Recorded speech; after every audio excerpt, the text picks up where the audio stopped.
Hello friends, अडानिया education academy आज सिंध के इस यूट्यूब चैनल पर एक बार फिर से आपका स्वागत है। जैसा कि हमने पिछली क्लास के अंदर सब्जेक्ट वर्ब एग्रीमेंट के 25 नियम पढ़े थे और मैंने बोला भी था कि इन सब नियमों का एक बार रिवीजन करने के लिए हम एक छोटी क्लास लगाएंगे जिसमें सारे के सारे नियम जो है आपको याद करवाने का मैं प्रयास करूंगा। तो उसी के तहत हमने आज ये क्लास का आयोजन किया जिसमें मैं आपको सारे नियम एक एक करके वापस कंठस्थ करवाने का प्रयास कर रहा हूँ, याद करवाने का प्रयास कर रहा हूँ। इनको आप ध्यानपूर्वक समझे तथा कोई भी डाउट्स हो तो आप पिछली क्लास की मदद लेकर वहां पर आप उसको समझ सकते हैं। देखते हैं, सब्जेक्ट वर्ब एग्रीमेंट के अंदर मैंने टोटल 25 नियम बताए थे जिसमें पहला नियम था ईच एवरी। ये केवल सिंबल के रूप में मैंने लिखा हुआ नियम क्या है समझिएगा कि अगर वाक्य की शुरुआत each every either neither non one से हो, अगर वाक्य की शुरुआत each every either neither non one से हो तो उस वाक्य में वर्ब हमेशा सिंगुलर एक वचन का प्रयोग करेंगे। ये नियम आपको याद हो गया होगा। फिर अगला नियम था दूसरा देयर। देयर वाला नियम क्या था दोस्तों कि अगर कोई भी वाक्य देयर से शुरू होता है तो उसका वास्तविक सब्जेक्ट रिक्त स्थान के बाद में होता है, तो उसी के अनुसार हम वर्ब का प्रयोग करते हैं। अगर रिक्त स्थान के बाद में सिंगुलर वर्ब सब्जेक्ट है तो वर्ब सिंगुलर, अगर रिक्त स्थान के बाद में प्लूरल सब्जेक्ट है तो वर्ब प्लूरल। एग्जाम्पल भी बताए थे, जैसे कि देयर खालिस्तान a garden in my school, तो मैं क्या कहूंगा there is a garden in my school. लेकिन अगर मैं कहूंगा देयर खालिस्तान 20 रूम्स इन माई स्कूल, तब एग्जाम्पल क्या हो जाएगा, वर्ब क्या आएगी, there are 20 rooms in my school. तो ये देयर वाला नियम था। तीसरा नियम क्या था, इट जीरेंड या अनकाउंटेबल नाउन। अगर किसी भी वाक्य की शुरुआत इट से, जीरेंड से या अनकाउंटेबल नाउन से हो तो उसमें वर्ब हमेशा सिंगुलर प्रयोग में ली जाएगी। वापिस सुनिएगा कि अगर किसी भी वाक्य की शुरुआत इट, जीरेंड या अनकाउंटेबल नाउन से हो तो उसमें वर्ब हमेशा सिंगुलर प्रयोग में लेंगे। अब इट और अनकाउंटेबल नाउन तो आप जानते ही हैं, और जीरेंड हमने प्रोनाउन वर्ब वाले टॉपिक में पढ़ा था कि वर्ब की आईएनजी फॉर्म जो किसी भी वाक्य में अपना कार्य न करते हुए नाउन का या किसी सब्जेक्ट का कार्य करने लग जाती है उसे हम जीरेंड कहते हैं। तो ऐसे अगर सब्जेक्ट जीरेंड बना हुआ तो वर्ब कौन सी काम में लेंगे, सिंगुलर। फिर चौथा नियम था, क्या था कि अगर वाक्य का सब्जेक्ट लंबा हो, वापिस सुनिएगा, अगर किसी भी वाक्य का सब्जेक्ट लंबा हो और पता नहीं चले कि कौन सा शब्द वास्तविक सब्जेक्ट है तो ऐसी स्थिति में हम उस वाक्य में प्रीपोजिशन ढूंढते हैं। उस वाक्य में आई हुई पहली प्रीपोजिशन से तुरंत पहले आने वाला शब्द उसका वास्तविक सब्जेक्ट होगा और वर्ब भी उसी के अनुसार प्रयोग में लेंगे। अगर प्रीपोजिशन से पहले सिंगुलर सब्जेक्ट है तो वर्ब सिंगुलर, अगर प्रीपोजिशन से पहले वर्ब सब्जेक्ट प्लूरल है तो वर्ब भी प्लूरल आएगी। इसके बाद में पांचवा नियम, द नंबर ऑफ से अगर वाक्य की शुरुआत हो तो इसमें वर्ब हमेशा सिंगुलर प्रयोग में ली जाती है क्योंकि ये एक निश्चित संख्या का बोध कराता है। और अगर ए नंबर ऑफ से वाक्य की शुरुआत हो तो इसमें वर्ब हमेशा प्लूरल प्रयोग में लेते हैं क्योंकि ए नंबर ऑफ से क्या मतलब होता है, एक एक करके बहुत सारे। फिर अगला नियम था, अगर वाक्य के दो सब्जेक्ट, अगर वाक्य के कोई भी दो subject as long as, along with या किसी दूसरी प्रीपोजिशन से जुड़े हुए हो तो उनका वास्तविक सब्जेक्ट जो होगा वो पहले नंबर का होगा और वर्ब भी उसी के अनुसार सिंगुलर या प्लूरल प्रयोग में लेंगे। अगर प्रीपोजिशन से पहले सिंगुलर है सब्जेक्ट है तो सिंगुलर वर्ब, प्लूरल सब्जेक्ट है तो प्लूरल वर्ब। फिर सातवां नियम इंपॉर्टेंट नियम है, समझिएगा कि अगर वाक्य के दो सब्जेक्ट एंड से जुड़े हुए, अगर वाक्य के दो सब्जेक्ट एंड से जुड़े हुए हो तो उनमें वर्ब हमेशा बहुवचन प्रयोग में ली जाती है। सिंपल सा नियम है, अगर वाक्य के दो सब्जेक्ट एंड से जुड़े हुए हैं तो उनमें वर्ब हमेशा बहुवचन या प्लूरल काम में लेंगे। अब इसमें पहला नोट मैंने और लिखाया था, उसमें क्या था कि अगर वाक्य के दो सब्जेक्ट एंड से जुड़े हुए हो लेकिन दोनों में से किसी एक के आगे आर्टिकल या पजेसिव एडजेक्टिव, आर्टिकल कौन कौन से होते हैं, ए, एंड द। और possessive adjective my, our, your, his, her, its, their. अगर दोनों में से किसी एक के आगे आर्टिकल या पजेसिव एडजेक्टिव है तो वर्ब हमेशा सिंगुलर आएगी। और क्यों आएगी?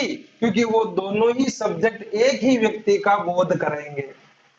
फिर इसमें नॉट सेकंड वापस एंड वाले के अंदर क्या था कि अगर वाक्य के दो सब्जेक्ट एंड से जुड़े हुए हो और दोनों ही सब्जेक्ट के आगे आर्टिकल या पजेसिव एडजेक्टिव है तो समझ लीजिएगा कि वो दो व्यक्तियों का बोध करा रहे हैं, अतः वहां पर वर्ब वापस प्लूरल प्रयोग में लेंगे। ये 7 नियम क्लियर हुए। फिर आगे चलते हम 8वें नियम की ओर, जिसमें मैंने बताया था सपोजिशनल सेंटेंस, कोरी कल्पना का बोध कराने वाले वाक्य जो होते हैं वो प्राय इफ, एज दो, एज इफ, आई विश, ही विशेड, सी विशेड, इस प्रकार के शब्दों से शुरू होते हैं और इनमें हमेशा वर्ब प्लूरल प्रयोग में ली जाती है, बहुवचन प्रयोग में ली जाती है।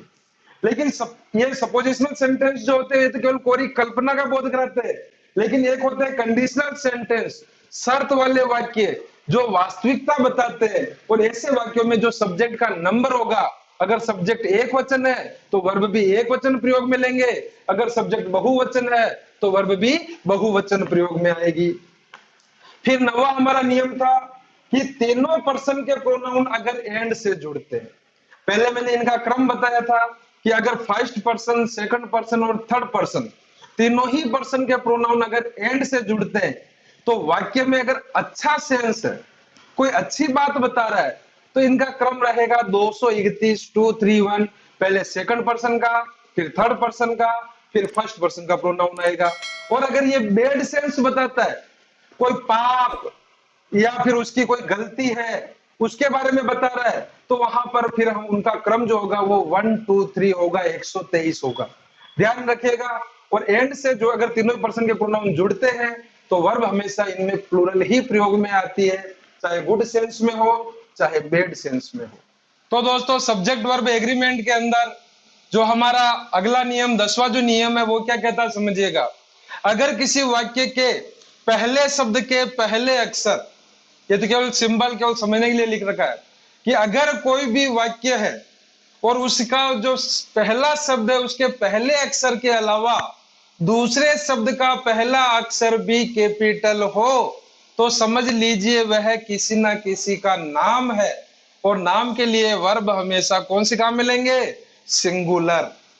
ध्यान रखिएगा कि अगर कोई भी वाक्य है और उसके पहले शब्द के पहले अक्षर के अलावा दूसरे शब्द का पहला अक्षर भी कैपिटल है तो समझ लीजिए वो किसी ना किसी का नाम हो सकता है, तो उसके लिए वर्ब सिंगुलर काम में लेंगे। फिर अगला नियम है ऑल के बाद में अगर अनकाउंटेबल नाउन आए और अनकाउंटेबल के लिए वर्ब सिंगुलर, तो सिंगुलर वर्ब का प्रयोग होगा। और ऑल के बाद प्लूरल काउंटेबल नाउन आए तो इसके लिए वर्ब प्लूरल प्रयोग में लेंगे। इजी नियम है। फिर अगला है 12वां नियम little, a little, the little, much, जो कि सारे के सारे अनकाउंटेबल चीजों को बताते हैं, अतः इनके साथ भी वर्ब कौन से काम में लेंगे? सिंगुलर, क्योंकि अनकाउंटेबल के साथ हमेशा वर्ब सिंगुलर प्रयोग में आती है। अगला नियम है few, a few, the few, both, several, various, ये सारे के सारे बहुवचन संख्या को बताते हैं, अतः इनके साथ वर्ब जो आएगी वो प्लूरल प्रयोग में लेंगे, बहुवचन आएगी। फिर आगे मेनी, मेनी के बाद में अगर प्लूरल नाउन हो तो वर्ब प्लूरल आएगी, और मेनी ए के बाद में अगर सिंगुलर नाउन हो तो वर्ब सिंगुलर आएगी, मेनी ए मतलब वर्ब सिंगुलर। फिर आगे आता है 15वां नियम, अगर वाक्य का subject scissors, binoculars, jeans, spectacles, goggles, trousers, socks, shoes, मतलब कि इस प्रकार के शब्दों जो पेयर में काम में आते हैं, ग्लव्स, तो इन सब के साथ में क्योंकि पेयर है तो बहुवचन है, अतः इनके साथ वर्ब जो आएगी वो भी बहुवचन प्रयोग में लेंगे, प्लूरल प्रयोग में लेंगे। फिर आगे 16वां नियम था अगर वाक्य के दो subject not only but also, either और, नाइदर नॉर, और से जुड़े हो तो वर्ब हमेशा दूसरे सब्जेक्ट के अनुसार प्रयोग में लेंगे, सेकंड सब्जेक्ट जो जुड़ा हुआ होगा उसके अनुसार प्रयोग में लेंगे। अगर सेकंड सब्जेक्ट सिंगुलर है तो वर्ब सिंगुलर, सेकंड सब्जेक्ट बहुवचन है, प्लूरल है, तो वर्ब भी कौन सी आएगी? प्लूरल काम में आएगी। फिर अगला 17वां नियम था अगर किसी एडजेक्टिव से पहले आर्टिकल द का प्रयोग हो, आर्टिकल्स में पढ़ा था अपन ने कि एडजेक्टिव से पहले आर्टिकल द आ जाता है तो वो एक कॉमन नाउन यानी जातिवाचक संज्ञा की तरह वो काम करता है, वो किसी जाति या समुदाय का बोध कराता है। अतः समुदाय का बोध हो रहा, जाति का बोध हो रहा, तो उसके साथ वर्ब हमेशा प्लूरल प्रयोग में लेंगे, न कि सिंगुलर लेंगे। तो एडजेक्टिव से पहले अगर आर्टिकल द आ जाता है तो समझिए वो जाति या समुदाय का बोध करा रहा है, तो वहां पर वर्ब जो आएगी वो हमारी बहुवचन आएगी। तो दोस्तों सब्जेक्ट वर्ब एग्रीमेंट के इसी क्रम में जो 18वां नियम है वो क्या कहता है कि अगर वाक्य का subject physics, economics, politics, mathematics, mumps, measles, AIDS, मतलब ऐसे सब जिन सब के पीछे एस एस आ रहा है और ये कि बहुवचन की तरह दिखाई दे रहे हैं, लेकिन वास्तव में ये किसी बीमारी का नाम होता है या किसी विषय का नाम होता है, और किसी बीमारी का नाम है या विषय का नाम है तो इनके साथ वर्ब हमेशा सिंगुलर प्रयोग में आएगी, प्लूरल नहीं आएगी, ध्यान रखिएगा, क्योंकि ये या तो बीमारी का नाम है या विषय का नाम है। हाँ, अगर इन्हीं जो शब्दों का प्रयोग गणना या किसी की विशेषता बताने के लिए किया जाए तो इसके साथ वर्ब प्लूरल आएगी। जैसे कि हिज मैथमेटिक्स खालिस्तान नॉट गुड, हिज हम आर में से बनना है तो his mathematics are not good, क्योंकि वहां पर उसकी गणना की बात हो रही है। हिज पॉलिटिक्स खालिस्तान नॉट गुड, उसकी राजनीति अच्छी नहीं है तो his politics are not good होगा, फिर वहां पर इज नॉट गुड नहीं होगा। लेकिन politics Khalistan an interesting subject, तो वहां पर आ जाएगा politics is an interesting subject, क्योंकि वहां पर सब्जेक्ट की बात हो रही है।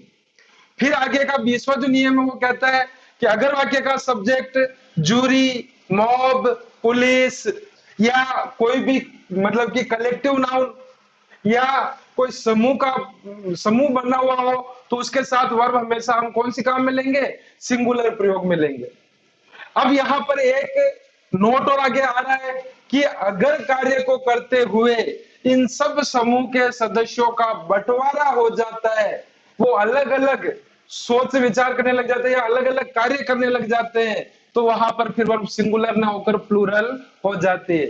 एग्जाम्पल समझिएगा कि जैसे कि जूरी का मतलब होता है न्यायाधीशगण, कि जूरी जो है एक मामले के बारे में विचार कर रही है, तो jury is considering the matter.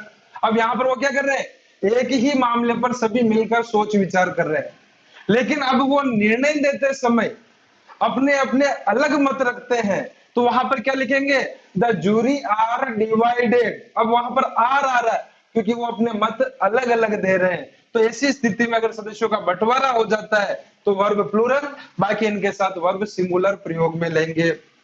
फिर अगला नियम है, अगर कार्डिनल एडजेक्टिव के बाद गणनावाचक विशेषण उनके बाद प्लूरल नाउन का बोध हो तथा एक ही यूनिट का बोध कराना हो तो इनके साथ वर्ब सिंगुलर प्रयोग में लेंगे। जैसे कि 70 kilometre is not a long distance.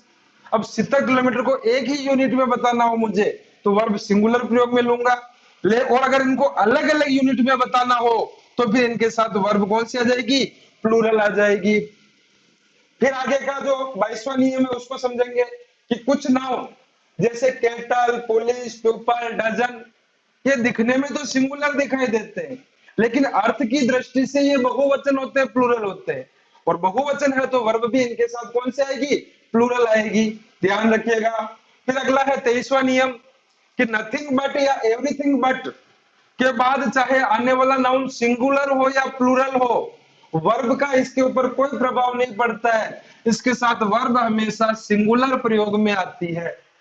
फिर 24वां नियम बहुत इंपॉर्टेंट है कि हेयर जो है, बाल जो होते हैं हमारे, वो एक अनकाउंटेबल नाउन है जिसको हम गिन नहीं सकते का भाव हो तो इसमें वर्ब सिंगुलर। अब इसको हम सभी बालों के बारे में बात करते हैं, जैसे कि माई हेयर इज ब्लैक, मेरे बाल काले हैं, तो यहाँ पर वर्ब सिंगुलर होगी। लेकिन अगर हेयर का प्रयोग भिन्न भिन्न बालों के लिए किया जाए तो फिर वहां पर वर्ब प्लूरल प्रयोग में लेंगे।